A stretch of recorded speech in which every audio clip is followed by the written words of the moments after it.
Zimbabwe must have proper elections and fix broken politics. Nelsonchamisa final azo address the nation. Zana mina mashoko ataura ndobva subscribe all like out now the bell icon. Tipina mhendo pakanyora chiti following the discredited, illegal and disputed 2023 general elections, Zimbabweans have not known peace. As of now, 78 families and 1-year-old child are without their loved ones. This is because the 78 political prisoners hold different political views and dare to express themselves and exercise their freedom of association.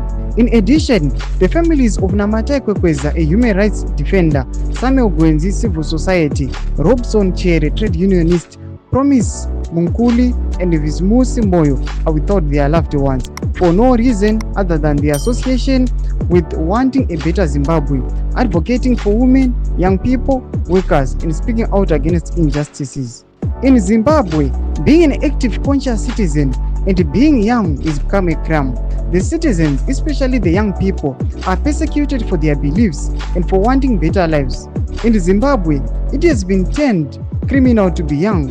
This assault and onslaught on the citizens is a clarion call for unity across political divide to condemn and rebuke these violations, violence and injustice. Mashoko antawana nelsonchamisa achiaddressa the nation achiti aiwa panapa yatova mhosva kuti munhu ava youth, yatova mhosva kuti munhu wajoina maunions anoadvocata nhau dzemahuman rights nekuadvocata kodzero dzevanhu vana vechisikana kana kuita any act of association. Tudze mafunguro enyu moti kudii aiwa pane speech adeliverwa naNelsonchamisa. Pina comment section medu musaka no subscribe kulike turn on the bell icon.